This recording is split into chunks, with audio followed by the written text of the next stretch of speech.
जय हिंद साथियों, स्वागत है आप सभी का एक और नई इंपॉर्टेंट वीडियो में। तो अगर आप एक बुजुर्ग व्यक्ति हो या आपके आस पड़ोस कोई ऐसा बुजुर्ग व्यक्ति है जिसकी उम्र 60 साल से ज़्यादा हो चुकी है, तो उसके साथ इस वीडियो को जरूर शेयर करिएगा, क्योंकि हो ना हो भविष्य में आपको इसका यूज़ होने वाला है। जो 3 ब्रह्मास्त्र हम आज आपको बताने वाले हैं, गवर्नमेंट के द्वारा इसको लागू कर दिया गया है। तो क्या है वो 3 ब्रह्मास्त्र जो आपके काम आ सकते हैं? ध्यान से देखिएगा, वीडियो काफ़ी ज़्यादा इन्फॉर्मेटिव है। तो चलिए सबसे पहले अपनी वीडियो को स्टार्ट कर लेते हैं और फिर आपको जो भी अपडेट है वो बताएंगे। तो यहाँ पर आप लोग को लेकर के आ चुके हैं इनकी ऑफिशियल वेबसाइट पर, और यहाँ पर सुप्रीम कोर्ट के द्वारा जो 3 महत्वपूर्ण एक्ट हैं वो लागू करे गए हैं वृद्ध नागरिकों के ऊपर। कौन से हैं वो ध्यान से पढ़ लीजिए। इनकी वेबसाइट पर लिखा हुआ है कि आज के समय में हमारे समाज में बुजुर्गों की भूमिका बहुत महत्वपूर्ण है। वे हमारे परिवार और समाज के आधार होते हैं। उन्होंने अपने जीवन के महत्वपूर्ण वर्ष हमें पालने और हमारी देखभाल करने में बिताए हैं, इसलिए यह हमारा कर्तव्य है कि हम उनकी देखभाल करें और उन्हें सम्मान दें। लेकिन दुर्भाग्य से आज कई बुजुर्ग उपेक्षा और दुर्व्यवहार का शिकार हो रहे हैं। भारत सरकार ने बुजुर्गों के अधिकार की रक्षा के लिए कई कानून बनाए हैं। इनमें से सबसे महत्वपूर्ण जो होता है वो होता है सीनियर सिटीजन एक्ट 2007। जी हाँ साथियों, अगर आपको इसके बारे में नहीं पता है कि इससे आपको क्या लाभ हो सकता है, तो आपको हम वीडियो में आगे बताएंगे। बहुत ही इंपॉर्टेंट एक्ट होता है जो कि सभी नागरिकों को जानना, वृद्ध नागरिकों को जानना बेहद जरूरी है। यह कानून बुजुर्गों को वित्तीय सुरक्षा, कल्याण और सुरक्षा प्रदान करता है। तो इस अधिनियम के तहत बच्चों और उत्तराधिकारियों को अपने माता पिता और दादा दादी को मासिक भत्ता प्रदान करना कानूनी रूप से अनिवार्य कर दिया गया है। कोई भी बच्चा हो या फिर कोई भी आपका हो रिलेटिव, वो आपको भत्ता देने से मुकर नहीं सकता, मना नहीं कर सकता, क्योंकि ये आपका कानूनी अधिकार है।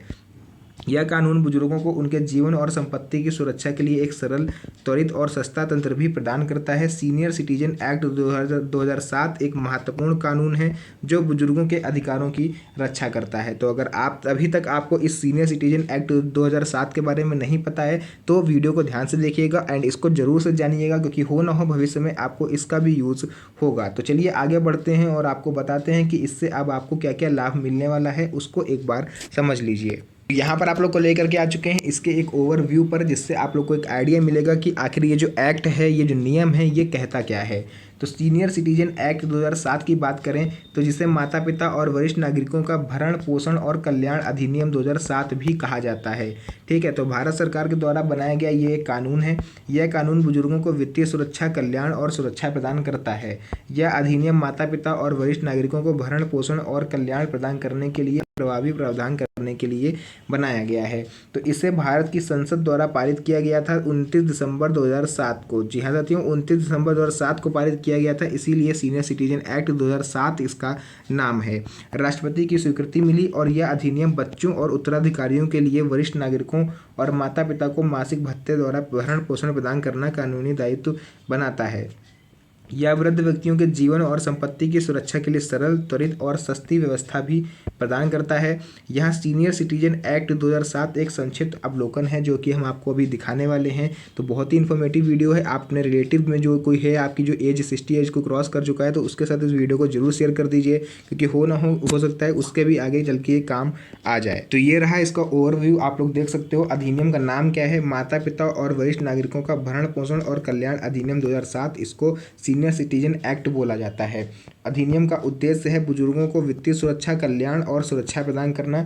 मुख्य प्रावधान इसमें क्या क्या करे गए हैं कि बच्चों को, उत्तराधिकारियों को, माता पिता और दादा दादी को मासिक भत्ता देना है, वो अनिवार्य कर दिया गया है, यानी देना ही देना पड़ेगा मासिक भत्ता। सुरक्षा से बुजुर्गों को जीवन संपत्ति की सुरक्षा के लिए तंत्र प्रदान करता है। तो चलिए बात कर लेते हैं आखिर ये सीनियर सिटीजन एक्ट 2007 है क्या।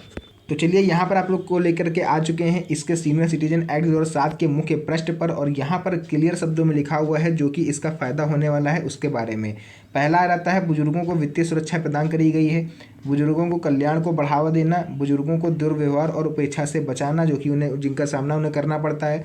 यह सुनिश्चित करना कि बुजुर्गों को सम्मान और सुरक्षा मिल सके जिसके वो हकदार हैं। एंड फिफ्थ आता है माता पिता और वरिष्ठ नागरिकों के लिए मासिक भरण पोषण का दावा करने के लिए एक सस्ती और त्वरित प्रक्रिया प्रदान करना। बच्चों को अपने माता पिता, दादा दादी और वरिष्ठ नागरिकों को, रिश्तेदारों को बनाए रखने के लिए बाध्य करना।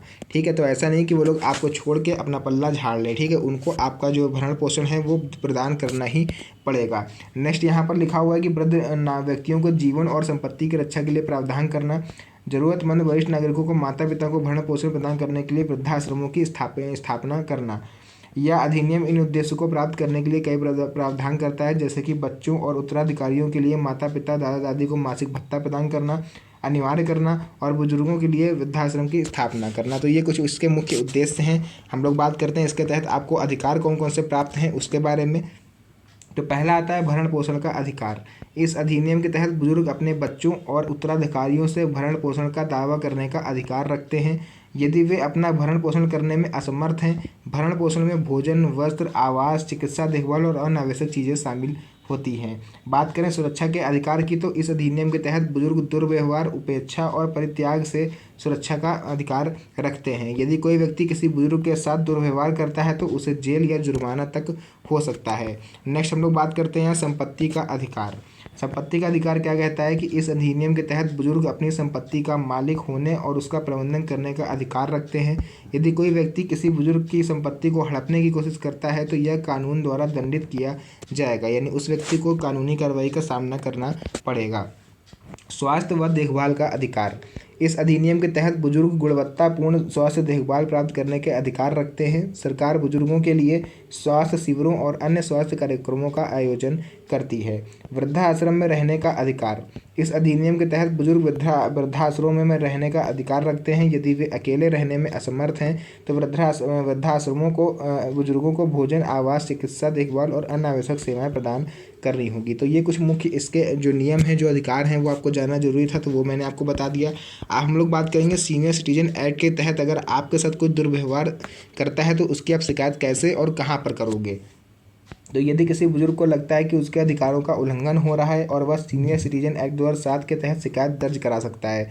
तो शिकायत दर्ज करने के लिए प्रक्रिया जो है वो हम आपको यहाँ बताने वाले हैं। आखिर क्या प्रोसेस है जिसके थ्रू आप इसके लिए आवेदन कर पाओगे। तो सबसे पहला आता है शिकायत कैसे दर्ज करें, इसके बारे में बात करते हैं। तो सबसे पहले बुजुर्गों को अपने क्षेत्र के संबंधित प्राधिकारी के पास एक लिखित शिकायत दर्ज करानी होगी। शिकायत में उल्लंघन की प्रकृति, यानी किस तरह का उल्लंघन आपके साथ किया जा रहा है, तिथि और समय भी और शामिल व्यक्तियों का विवरण होना चाहिए। आप अपने नज़दीकी थाना अध्यक्ष के पास जाकर भी इसके लिए आवेदन कर सकते हो। उसके बाद जांच करी जाएगी, यानी शिकायत प्राप्त होने पर जो भी प्राधिकारी होगा वो मामले की जांच करेगा और इसमें गवाहों से पूछताछ करना और सबूत इकट्ठा करना शामिल हो सकता है। सुनवाई। जांच पूरी होने के बाद प्राधिकारी एक सुनवाई आयोजित करेंगे। सुनवाई में बुजुर्ग और आरोपी पक्ष को आमने सामने बैठाया जाएगा और उनमें बात करने का अवसर भी मिलेगा। आदेश। सुनवाई के बाद प्राधिकारी एक आदेश जारी करेंगे। आदेश में प्राधिकारी आरोपी को बुजुर्ग को मुआवजा देने या अन्य सुधारात्मक कार्रवाई करने का आदेश दे सकते हैं। अपील। यदि बुजुर्ग प्राधिकारी के आदेश से संतुष्ट नहीं है तो वह उच्च न्यायालय यानी हाई कोर्ट में जाकर के इसके लिए अपील कर सकता है। तो ये देखिए प्रोसेस था जो मुझे लगा आप सभी के साथ शेयर करना आवश्यक है, क्योंकि सबसे ज़्यादा बुजुर्ग हैं जो मेरी इन वीडियोस को देखते हैं, पेंशन से रिलेटेड हो चाहे कोई भी वीडियो हो। तो मुझे लगा कि आप लोग के अधिकार है, आप लोग को जानना चाहिए, तो इसलिए मैंने इस पर वीडियो बना दी। तो वीडियो अच्छी लगी तो वीडियो को लाइक करिएगा और अपने आस पड़ोस कोई भी बुजुर्ग हो उसको इस वीडियो को जरूर दिखाइएगा। तो सबसे पहले आज की वीडियो को यहीं पर एंड करते हैं और मिलते हैं आप सभी से नेक्स्ट वीडियो में एक और अच्छी इंटरेस्टिंग मज़ेदार वीडियो के साथ। तब तक के लिए धन्यवाद। जय हिंद।